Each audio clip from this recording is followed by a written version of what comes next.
process of creating a resource pool and how it is different from local resources.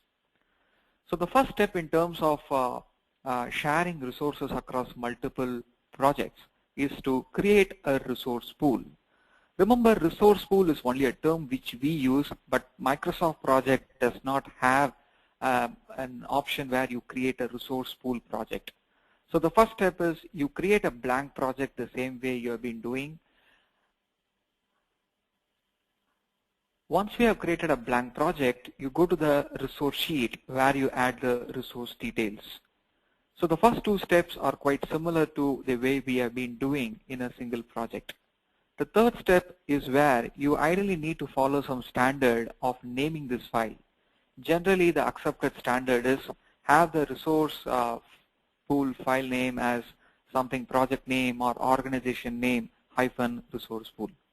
So let's quickly look at the demonstration of the first step.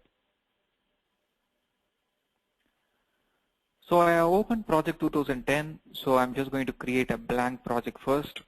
I select file, new, blank project. So this opens up the Gantt chart by default.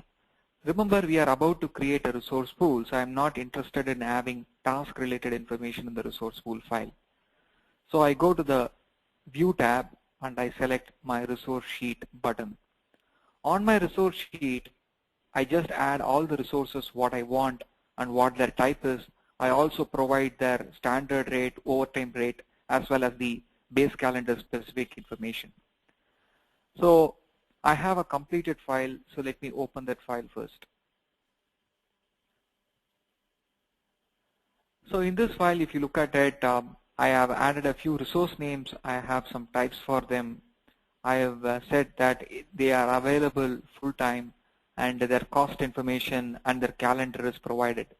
Remember, I'm not trying to focus on how many projects where these resources are used. I'm now trying to focus more at a high level where the same resource information would be shared across multiple projects.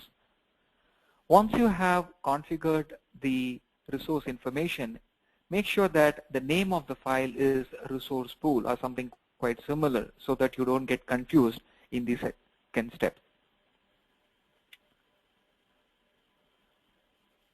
So in step 2 is you need to link this resource pool to the projects where it is being referred to. So the second step is I'm going to open an existing file which I've already created.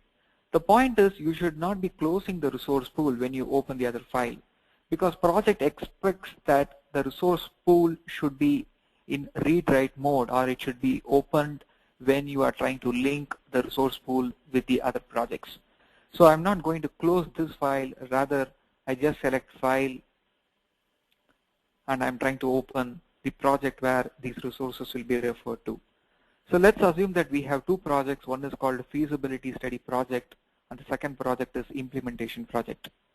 In the feasibility study project, I just have a set of activities, their duration estimates, the start date and finish date with predecessors.